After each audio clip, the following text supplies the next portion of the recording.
दोस्तों नमस्कार। जब हालात इतने भयानक या इतने बड़े हो चुके हों जिसके सामने कोई मुद्दा, कोई सवाल मायने रखता ही ना हो, तब आप करेंगे क्या? दरअसल यह एक अस्तित्व के संकट का सवाल है। दुनिया के सबसे बड़े लोकतांत्रिक देश के उस अस्तित्व का सवाल है जिस अस्तित्व पर खड़े होकर इस देश को चलाने की प्रक्रिया, इस देश में हर व्यक्ति को यह हक दिलाने की सोच कि अगर वह अपने हिसाब से अपने प्रतिनिधि को चुनता है तो उसका चुना हुआ प्रतिनिधि उसी के लिए काम करेगा, उसकी जिम्मेदारी उस समाज, उस देश, उस गांव, उस शहर के लोगों के लिए होगी। लेकिन अगर यह गारंटी दे दी जाए किसी सत्ता को कि दरअसल आपके लिए आम लोगों के वोट कोई मायने रखते ही नहीं है, यानी जनता जो भी सोचे वह कोई मायने नहीं रखता है, वोट की शक्ल में सब कुछ दिखाई तो देगा लेकिन वोट फैसले में तब्दील नहीं कर पाएंगे, यानी सत्ता के लिए फैसला पहले से तय होगा और उसके बाद जनता जो वोट डाल रही होगी वह सिर्फ इस एहसास को जिएगी, एक उंगली दिखाते हुए कि देखिए हमने ये वोट डाल लिया और लोकतंत्र इस देश में जिंदा है। लेकिन अगर यह जानकारी मिल जाए कि आपकी उंगली पर पड़े निशान जो वोट डालते वक्त आपकी उंगली पर खींचे गए थे, उसके आसरे आप अपने मुश्किल हालात, अपने बेहतरीन हालात, अपनी जिंदगी को बेहतर बनाने के तौर तरीके और शायद किसी भी मुद्दे को लेकर, किसी भी सवाल को लेकर जो भी आपके जहन में चल रहा हो, वो गांव के भीतर का सवाल हो, पंचायत स्तर का सवाल हो, जिले का सवाल हो, राज्य का सवाल हो या देश का सवाल हो, ये सारी चीजें मायने तो तभी रहेंगी जब जनता का वोट मायने रखता हो, उसका कोई महत्व बचा हुआ हो। राहुल गांधी ने आज चुनाव आयोग द्वारा तैयार की गई सूची में से ही उस सच को सामने रख दिया जिस सच को सुनने के बाद किसी के भी रोंगटे खड़े हो जाएंगे और यह सवाल बड़ा हो जाएगा तब इसके बाद क्या, यानी चुनाव कराना चुनाव आयोग के हिस्से में आता है और चुनाव इस देश में लोकतंत्र का प्रतीक है, यह संविधान में लिखा हुआ है और संविधान की व्याख्या सुप्रीम कोर्ट करता है।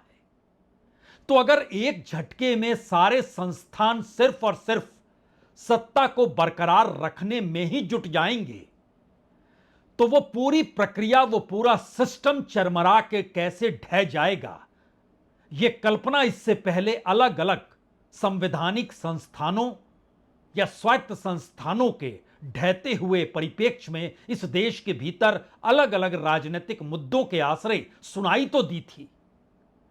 लेकिन अब तो कहीं ज्यादा हालात बुरे हो चले हैं, डराने वाले हैं, क्योंकि अगर सुप्रीम कोर्ट ने कोई निर्णय नहीं लिया तो बचेगा क्या, और सुप्रीम कोर्ट के निर्णय लेने के लिए दबाव इस देश में कौन बनाएगा? सवाल डेमोक्रेसी का है, सवाल हर व्यक्ति के वोट का है, सवाल इस देश के भीतर में लोकतांत्रिक हालातों को जिंदा रखने का है। दरअसल जो सच उभर कर आया पहले उसे आप समझ लीजिए, क्योंकि इस देश के भीतर 100 करोड़ वोटर हैं, उसमें से 2024 के लोकसभा चुनाव में 97 करोड़ से कुछ ज्यादा और 98 करोड़ से कुछ कम वोटर थे। और यह सवाल हर जहन में लगातार रेंगता रहा। पहली बार 2014 के बाद बीजेपी के खिलाफ जो एक एंटी इनकम्बेंसी यानी सत्ता विरोधी लहर नाम की कोई चीज होती ही नहीं है। इस देश में कितने मुद्दे आए चले गए, वो चाहे नोटबंदी के हों, चाहे जीएसटी के हों, चाहे ज्यादा से ज्यादा मिडिल क्लास से ऊपर में टैक्स का बोझ डालना हो, चाहे पीएसयूज को बेचना हो, चाहे हर क्षेत्र में प्राइवेट सेक्टर के हाथों में सब कुछ सौंपने की प्रक्रिया हो, चाहे डिग्रीदारी युवकों के हाथ में रोजगार ना देने की सोच हो, जो सरकार ने कहा, जो स्वरूप में सोचा, वही सब कुछ इस देश के भीतर बार बार चलता रहा और हर चुनाव परिणाम सत्तानुकूल होते चले गए।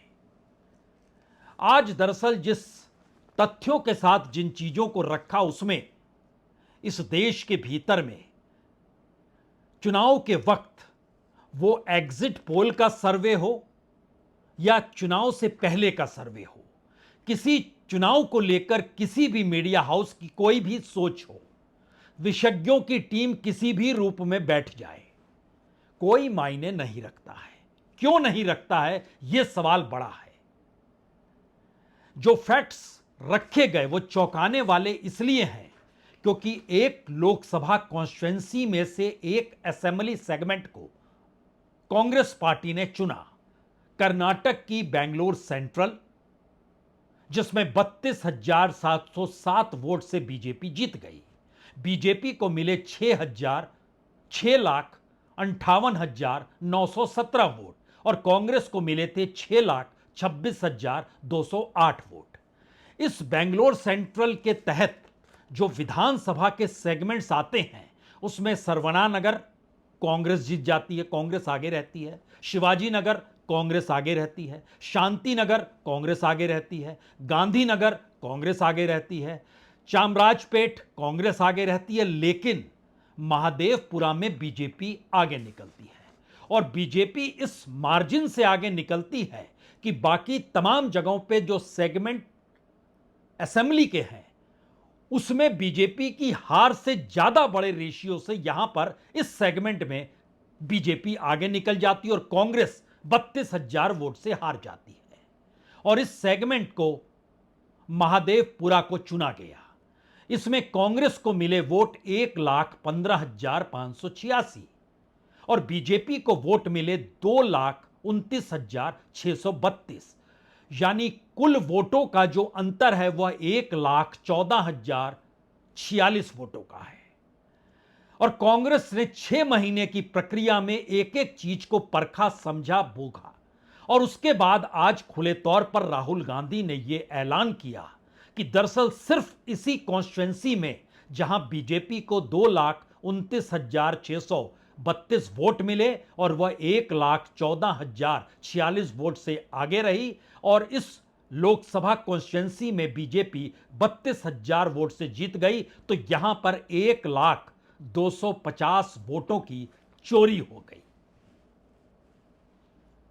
कल्पना के परे है यह स्थिति, क्योंकि वोटिंग चोरी का जो पूरा पैटर्न है उसको दस्तावेज के साथ राहुल गांधी ने एक एक करके कुछ इस तरीके से पहले रखा।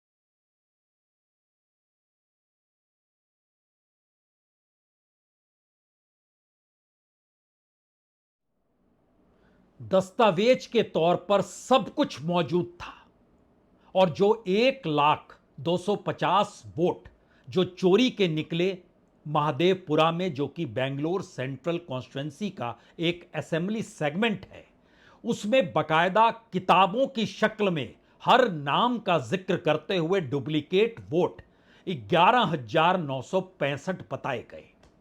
एक एक नाम का जिक्र किया गया और उसकी पूरी किताब राहुल गांधी ने सामने रखी। जो फेक और इनवैलिड एड्रेसेस हैं उसमें लगभग 40,009 वोटों का जिक्र किया गया। जो बल्क वोटर एक सिंगल एड्रेस पे रहते हैं, एक कमरे का मकान, उस एक कमरे में कितने लोग आ सकते हैं? 5, 10, 15, 20, 50 तक वोट आ सकते हैं।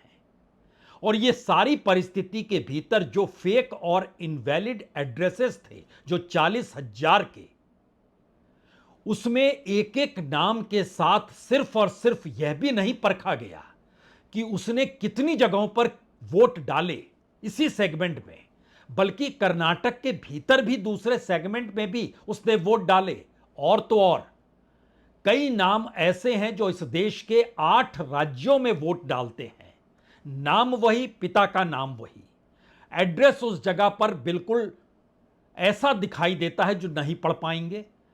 और इस तरीके की परिस्थितियों में पूरा का पूरा इलेक्शन कमीशन का चैप्टर दर चैप्टर आज राहुल गांधी रखते चले गए। इसीलिए bulk voter in single address में 10,452 नाम निकल कर आए।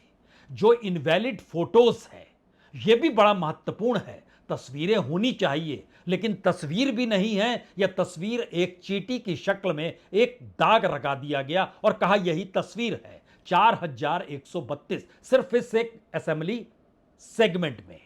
और जो खास तौर से नए वोटर होते हैं, जिसका ऐलान प्रधानमंत्री अक्सर कहते हैं कि नए वोटर तो हमें ही वोट देंगे प्रधानमंत्री के नाम पर। वो पुलवामा के बाद का वक्तव्य हो या कोई भी वक्तव्य हो, राष्ट्रवाद की परिक्रमा करते हुए प्रधानमंत्री मोदी बिल्कुल सैनिक के तर्ज पर इस देश की रक्षा करने को जिस तर्ज पर चुनावी भाषणों में उतारू होते हैं, उसके बाद इस देश का नया वोटर उन्हें ही वोट देगा। और कोई भी नया वोटर जब बनता है तो उसको फॉर्म 6 भरना पड़ता है। अब फॉर्म 6 का भी मिसयूज किसी एक सेगमेंट में 1-2 नहीं, 1-2 हजार नहीं, 10-20 हजार नहीं, बल्कि 33,692 लोगों का हो सकता है। और इसके भीतर भी ऐसे ऐसे नाम जिसकी उम्र 70-80 साल हो, उनका भी जिक्र, जो फॉर्म 6 का जिक्र हो रहा है। दस्तावेजों के तौर पर सब कुछ मौजूद, और ये सारी चीजें दिखाते वक्त एक झटके में कर्नाटक का इलेक्शन कमीशन जो है वह एक नोटिस राहुल गांधी को यह कहकर भेजता है कि देखिए, आपने जो कहा, आपने तो ओथ ली हुई है, तो आप जो कह रहे हैं एक हलफनामा दाखिल कर दीजिए। तो एक फॉर्मेट की शक्ल में सोशल मीडिया में कर्नाटक के चुनाव आयोग का वह दस्तावेज रेंगने लगता है। अब दस्तावेज चल रहा है और यह सवाल की शक्ल में जब प्रेस कॉन्फ्रेंस हो रही है, उसी बीच में कर्नाटक का यह इलेक्शन कमीशन के अधिकारी इसको जारी कर देते हैं। उस प्रेस कॉन्फ्रेंस के बीच ही एक रिपोर्टर सवाल करता है और राहुल गांधी उसका जवाब यह कहकर देते हैं कि मैं पॉलिटिशियन हूं, मेरा कोई अपना डॉक्यूमेंट नहीं है। यह एक ऐसा मॉडल है जो इस देश के भीतर किसी भी जगह पर 5 मिनट में लागू किया जा सकता है। और यह सब कुछ इलेक्शन कमीशन के ही अपने डॉक्यूमेंट्स हैं, तो उसको अपने डॉक्यूमेंट्स पे खुद को परीक्षण करना है। सवाल मेरे आरोप का नहीं है, सवाल तो उस फैक्ट का है जो फैक्ट उसी ने तैयार किया और हमने उसी का मिलान किया। और यह सब कुछ छुपाने के लिए इस देश के भीतर चुनाव आयोग ने कई कदम उठाए। सॉफ्ट कॉपी खत्म कर डाली, जो सीसीटीवी फुटेज होता है उसको भी खत्म कर डाला। यानी कहीं किसी बात का मिलान हो ही नहीं कि एक व्यक्ति 4 जगह पे, 8 जगह पे, 4 राज्यों में, 8 राज्यों में चुनाव के वक्त कैसे मौजूद हो जाता है और इस देश के भीतर चुनाव एक साथ क्यों नहीं होते हैं। मसला सिर्फ सुरक्षा कर्मियों का नहीं है, टेक्नोलॉजी के आश्रय और टेक्नोलॉजी के जरिए सुरक्षा जो होती है बाखूबी होती है। लेकिन बड़ा सवाल यह हो चला कि अगर चुनाव आयोग ही चुनाव लड़ रहा होगा तो जीत तो उसी की होगी। तो ऐसे में कोई क्या जवाब दे और किस लोकतंत्र की रक्षा के लिए, जिस चुनाव आयोग की मौजूदगी अगर है, जो है क्योंकि संविधान में दर्ज है, तो क्या इसके बाद इस देश में सुप्रीम कोर्ट जागृत होगा? क्योंकि कॉन्स्टिट्यूशनली राइट्स पहला इस देश में सबको, कम से कम आर्थिक तौर पे हो या ना हो, लेकिन वोट देने का अधिकार सबका एक बराबर का है। यही तो लोकतंत्र की ताकत थी। लेकिन कर्नाटक इलेक्शन कमिश्नर का यह दस्तावेज और उस पर राहुल गांधी का जवाब पहले सुन लीजिए।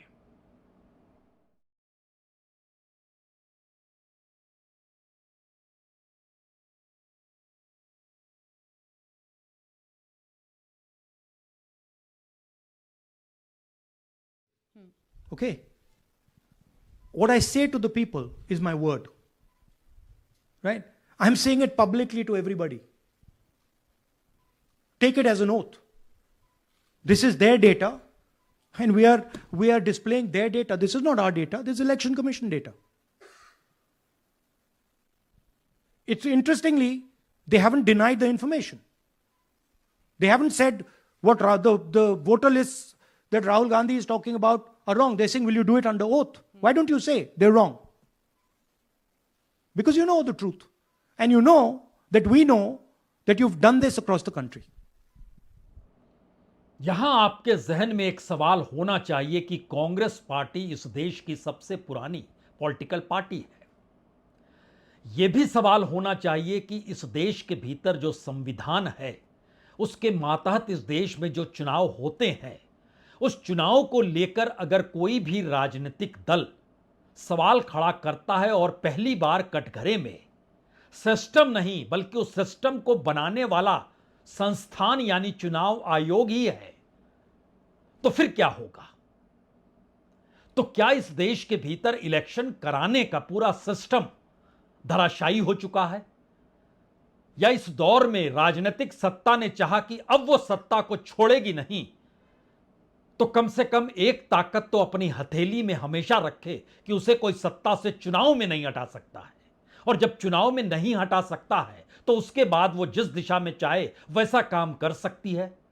तो फिर एंटी इनकम्बेंसी गायब, इस देश के तमाम मुद्दे गायब, जो भी रास्ता होगा, जैसा भी रास्ता होगा, सब ठीक, क्योंकि चुनाव तो वही जीतेगी और अपने अनुकूल चुनाव जीतकर सत्ता में बने रहने की स्थिति में जाहिर है कई खेल होंगे, कभी इसको जिता दो, कभी उसको जिता दो, हमेशा खुद जीत जाओ, यह प्रक्रिया भी होगी। क्योंकि जो दस्तावेज थे उसमें शायद देश में कोई भी ऐसा नहीं होगा जिसका हाउस नंबर 0 होगा। ऐसे कोई पिता भी नहीं होंगे जिनका नाम AILDR होगा, FGPC होगा, CID होगा। बड़ा मुश्किल सवाल है ये सब। और तो और ऐसा कोई कमरा एक नहीं होगा जिसमें एक साथ 80 वोटर रहते हों। ये सारे इतने मुश्किल सवाल हैं कि बकायदा कर्नाटक के बेंगलोर में भी वो शख्स की मौजूदगी हो और उत्तर प्रदेश के बनारस में भी मौजूदगी हो, उसकी मौजूदगी महाराष्ट्र के संभाजी नगर में भी हो, और उसकी मौजूदगी विदर्भ में भी हो, उसकी मौजूदगी हिमाचल प्रदेश में भी हो, और उसकी मौजूदगी बंगाल के 24 परगना में। बड़े मुश्किल सवाल है ये, कैसे संभव है?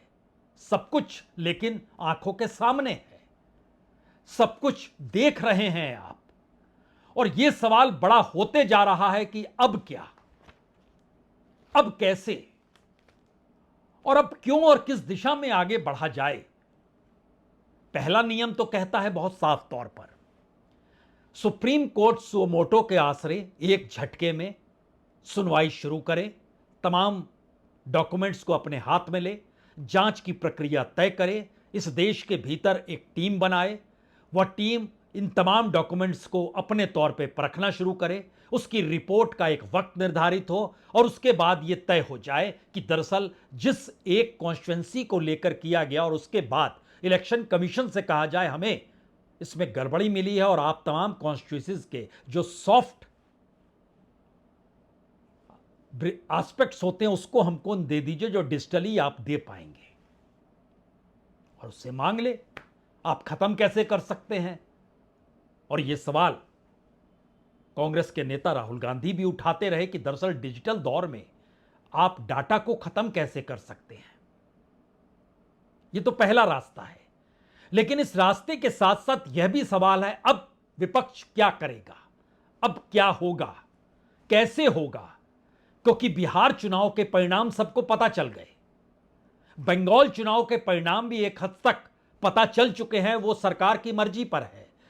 एक सी दूसरा 100 सीसों का खेल खेलते चले जाएं और लोकतंत्र जिंदा रह जाए, लेकिन हम बचे रह जाएं। क्या ऐसी परिस्थिति इस दौर में बनाई जा चुकी है? यह सवाल तो है और बहुत गंभीर सवाल है। जहां हमें चाहिए हम जीतेंगे, जहां हम चाहेंगे आपको यहां आप जीत जाइए, वहां हम जिता देंगे। मर्जी एक की चलेगी, 100 करोड़ वोटर की नहीं चलेगी। तो इस देश में जनता जो सोच रही है कि वोट हम देते हैं, तो क्या ये मॉडल और ये फार्मूला एक ऐसी परिस्थिति में है जिसने इस देश की डेमोक्रेसी को ही एक लिहाज से खत्म कर दिया। वहां पे इलेक्शन चोरी करने का हमने एक मॉडल पकड़ा है और मुझे लगता है कि इस मॉडल का प्रयोग देश की बहुत सारी लोकसभा और विधानसभाओं में किया जा रहा है और मिनिमम इलेक्शन कमीशन को हमें इलेक्ट्रॉनिक वोटर्स लिस्ट 10 साल 15 साल की एंड सीसीटीवी फुटेज पकड़ा देना चाहिए. I am demanding it right now, and I am saying, I am the opposition leader, and I am saying, if they do not give it, they are colluding with the BJP. I've said it again and again and again. Why are they not giving it? यह model पूरे देश में replicate किया जा सकता है, यानी दोहराया जा सकता है. यह मॉडल हर कॉन्स्टिट्यूएंसी में अपनाया जा सकता है और शायद इसीलिए 2014 के बाद से भारत की राजनीति जो बदली और बदली हुई राजनीति में सत्ता ने इस देश में नागरिकों को लेकर जो भी बड़े बड़े फैसले किए, उस फैसले का सबसे बुरा प्रभाव उन्हीं नागरिकों पर पड़ा अगर जिन्होंने इस सरकार को चुना था. तो क्या उसी के समानांतर एक ऐसा नैरेटिव बना दिया गया जिसमें इस देश का कानून भी इस देश में सत्ता के साथ खड़े लोगों के नीचे हो, यानी कानून भी उस लिए काम ना करे. हो सकता है, आप कैसे इनकार करेंगे? क्योंकि इस देश के भीतर में पहली बार एक ऐसी टोली नजर आने लगी जो कि भक्ति भाव में इस देश की डेमोक्रेसी को लेकर सवाल जहां भी उठे उसको भी निशाने पर लेने से नहीं चूकी. और चूंकि इस दौर में संपादकों की नियुक्ति सत्ता करेगी तो मीडिया किधर जाएगा, उस मीडिया संस्थान के प्रॉफिट एंड लॉस को सत्ता तय करेगी तो मीडिया संस्थान चलाने वाला किधर जाएगा. इस देश की नौकरशाही की नियुक्ति कौन कैसे किधर जाए यह अगर सत्ता करेगी तो नौकरशाही कौन सा कदम उठाएगी. इस देश में क्रूशियल इंस्टीट्यूशन जो कॉन्स्टिट्यूशनल इंस्टीट्यूशंस हैं, जिसके दायरे में इस देश में सीएजी भी आता है और ईडी भी आता है, इस देश के भीतर सीवीसी भी आता है, इस देश के भीतर इलेक्शन कमीशन भी आता है. सब जगह नियुक्ति अगर सत्ता कर रही है और सत्ता के सामने ऑप्शन है हम इसको चुने या इसको ना चुने, तो क्या होगा? वो व्यक्ति चुने जाने के बाद उस सत्ता से सवाल कर पाएगा जिस सत्ता ने उसको नियुक्त ये कहकर किया हम आपको बैठा रहे हैं, बाकी अब आप समझिए. क्या वाकई ऐसी स्थिति आ गई है? यहां पर इस देश के भीतर कम से कम आज दो बड़े गंभीर सवाल तो हैं. इस देश में ब्यूरोक्रेट को पैसा मिलता है 2.5 लाख रुपए और उसके बाद तमाम सुविधाएं मिलती है. उस 2.5 लाख की नौकरी के एवज में वो सरकार के लिए हर वो काम करने को तैयार है जो कि सामान्य तौर पर 2.5 लाख कमाते कमाते जब रिटायर हो जाता है सेक्रेटरी के पद से, तो उसके बाद उसको अपने पेंशन और अपनी ग्रेजुएटी और अपने वापस गांव लौटने की परिस्थितियों में जीना पड़ता है. लेकिन इस देश के भीतर तो रिटायर होने के बाद विदेश मंत्री भी बन गए, तेल मंत्री भी बन गए, ब्यूरोक्रेट्स की एक पूरी फहरिस्त आ गई, प्रधानमंत्री के सलाहकार भी ब्यूरोक्रेट उसी रूप में आ गए जो एक लिहाज से कवच का काम करते हैं. और नौकरशाही कभी भी इस देश की जनता के लिए नहीं, उसको तो जो कहा जाता है उसको वो इंप्लीमेंट करने की उसको पूरी ट्रेनिंग होती है. और ये ट्रेनिंग का ही असर हो गया कि जो लोकतंत्र हर 5 साल में धड़कते हुए बतलाता था कि यह जनादेश हमारा है, वो जनादेश अगर चुनाव आयोग का है और चुनाव आयोग अगर सत्ता का है तो फिर आपकी हथेली खाली है. यह पहला सवाल है. और दूसरा सवाल है, जब ऐसी ही फहरिस्त बनने लगेगी तो होगा क्या? इस देश में आप किसी को भी प्रधानमंत्री, किसी को भी सांसद बना दीजिए तो वो किस स्टेज पर जाके कौन सा सवाल करेगा? आप उदाहरण के तौर पे 2 नाम चुन सकते हैं. एक तरफ विदेश मंत्री हैं जो कल तक अमेरिका के साथ खड़े थे, चीन के खिलाफ खड़े थे. आज वो अमेरिका के खिलाफ खड़े हैं, चीन के साथ खड़े हैं.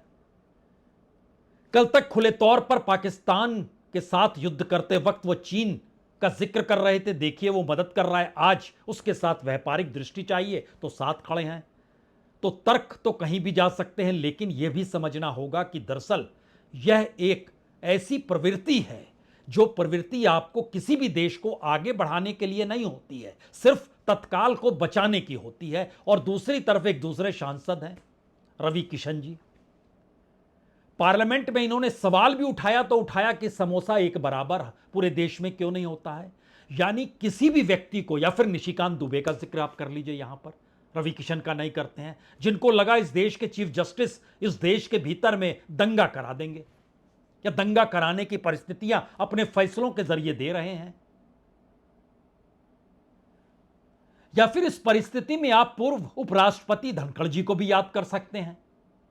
किस परिस्थिति में कौन सा कमेंट करते थे और किस परिस्थिति में जिस दिन से पद से हटे हैं, जब से उनका स्वास्थ्य बिगड़ा है, आज तक उनकी तस्वीर भी लोग बाहर देख नहीं पा रहे हैं। यानी एक ऐसा मॉक ड्रिल है पूरी एंटी डेमोक्रेटिक सेटअप के भीतर में डेमोक्रेसी को प्रूव करने का, जिसमें अब विपक्ष क्या करेगा यह सवाल सबसे बड़ा हो चला है। अब सुप्रीम कोर्ट क्या करेगा यह सवाल सबसे बड़ा हो चला है। कोई भी चुनाव में वोट डालते वक्त वोटर क्या सोच रहा होगा यह भी सवाल सबसे बड़ा हो चुका है।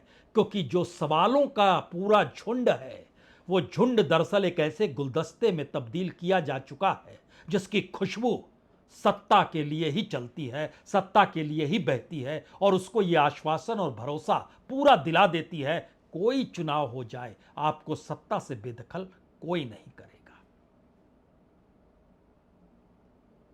सवाल तो रह गया, विपक्ष करेगा क्या? राहुल गांधी कौन सा कदम उठाएंगे? क्या इस देश की जनता के बीच वो जाने को एक बार फिर तैयार हैं? शायद हां। गांव गांव में गांधीवादी तरीके से विरोध के स्वर जागृत हो जाएंगे क्या? शायद हां। इस देश के भीतर में लोगों को क्या यह समझाकर साथ खड़े किया जा सकेगा कि आपके वोट से सरकार बनती बिगड़ती नहीं है, यह तो चुनाव आयोग के हिसाब से चीजें चलती है और वो सत्ता के लिए है? क्या समझ जाएंगे? शायद हां। इंतजार कीजिए, कुछ तो होने वाला है। बहुत बहुत शुक्रिया, बहुत बहुत शुक्रिया।